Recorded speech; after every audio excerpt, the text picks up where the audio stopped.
Hi everyone, this is Mrs. Decker and I have another book for you called Tessa's Tip-Tapping Toes by Carolyn Crimmy, illustrated by Marcia Gray Carrington. Have you ever not been able to keep still or be quiet?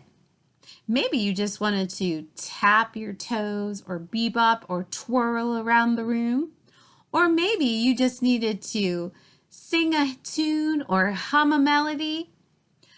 Well, in this story, who would think that a cat and a mouse could be such a musical team? You will see how Tessa the mouse and Oscar the cat are that for sure. Tessa's Tip-Tapping Toes.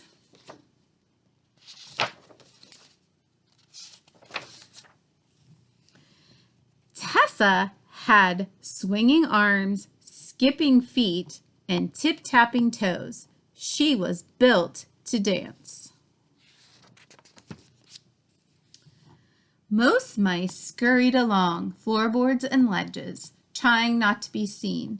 Not Tessa. She boogied and bopped, she shimmied and hopped, she flounced and she bounced, but she never scurried. Tessa, stop twirling so, her mother would scold. Tessa would try to stop with every ounce of her beboppin', hip-hoppin' heart, but when her toes weren't tip-tapping, they felt all wrong. Poor Tessa. She looked so sad. All night, Tessa and her family raided Mrs. Timboni's kitchen, hunting for crumbs. But instead of hurrying and scurrying, Tessa jiggled jelly beans and sashayed with salt shakers. She loved to tap dance across the teapot wearing her bottle cap slippers. Clickety-clack-clack, Tessa danced. Check out those bottle cap slippers. Then one day, Mrs. Timboni got a cat. His name was Oscar, and his head was filled with songs. Most cats like dozing on windowsills or curling up on fresh piles of laundry. Maybe you have a cat that does that. Not Oscar. He crooned on the kitchen counters, sang in the sinks, and trilled on the dining room table.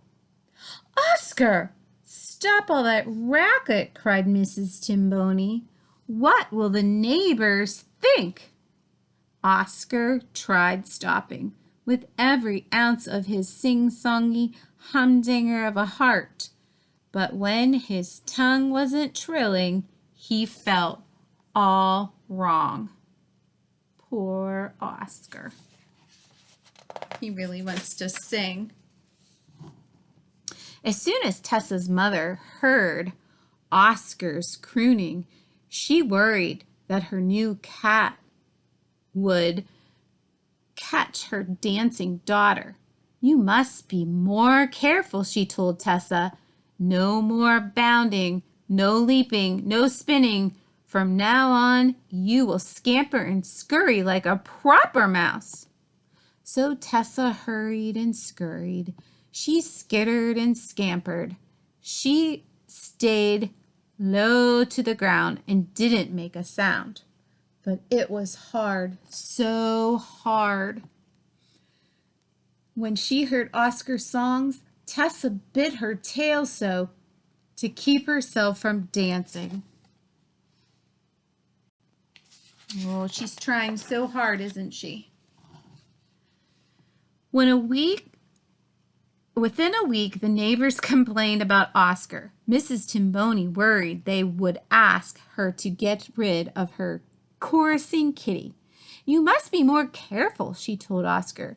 No more singing, no crooning or caterwauling. From now on, you will nap, chase mice like a proper cat. So Oscar napped until noon and dozed right through dinner. At night, he chased the hurrying, scurrying mice back into their holes. But it was hard, so hard. When he heard the skitter scamper of little mice feet, Oscar bit his tongue to keep himself from singing. Oh, look at him biting on his tongue so hard, trying his best to do what his owner wants him to do. Then spring came. Dozens of daffodils danced in the yard, and green leaves rustled in the breeze. Tessa watched the daffodils. She watched them sway. She longed to dance, but she remembered her mother's warning and kept still. Oscar listened to the leaves swish. He longed to sing, but he remembered Mrs. Timboni's warning and kept silent.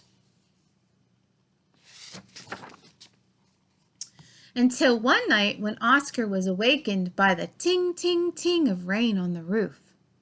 Oscar's tongue twitched, his throat throbbed, his teeth chattered, and his lips quivered. Before he knew it, a song sprang out of his mouth. Do wappa wappa, do wappa wappa, he sang. Do lang, do lang, do lang. That same sliver of song wove its way into Tessa's dreams. Her fingers snapped, her head bebopped, and her toes tip-tapped. Without opening her eyes, she waltzed towards the dancing sounds. The rain poured down, harder and harder. Oscar sang louder and louder.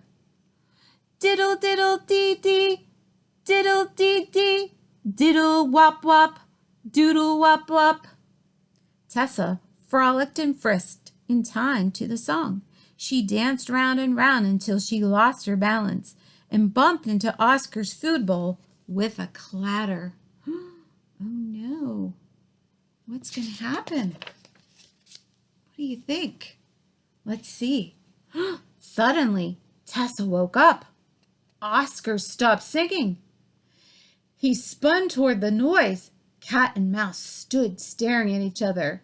All was quiet except for the rain on the roof.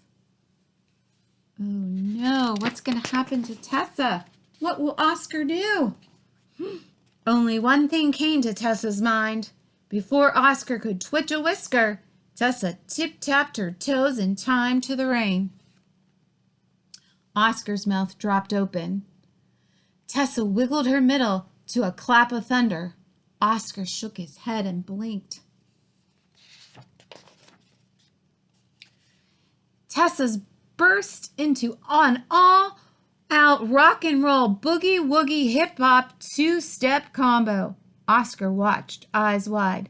Finally, he cleared his throat and belted out a rowdy, riotous tune, just right for dancing feet. Tessa moved to the groove.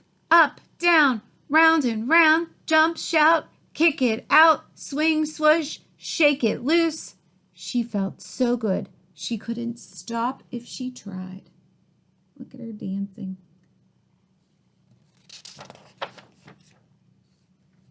Tessa's mother crept carefully out of her hole.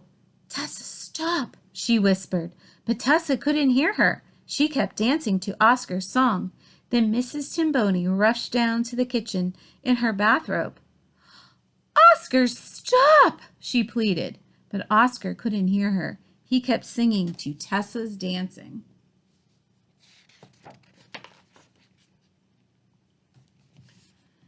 Before long, Tessa's mother's tails twitched. She tapped her tiny toes. Then Mrs. Timboni's throat itched. She hummed a little tune. Soon everyone was dancing and singing along with Oscar's song. Do-wang, doodle-bang, doodle-doo-doo. By the time the neighbors called to complain, no one could even hear the phone ring. And they danced hippity-hop-hop, and they sang doodle-wop-wop all night long. Well, Tessa and Oscar were such a team, weren't they, with their music? One liked to dance, one liked to sing. They were different, though, too. They were the same, and they were different. So I want you to think about maybe talking to someone about how they were the same and how they were different. All right. I will talk to you another time. Bye.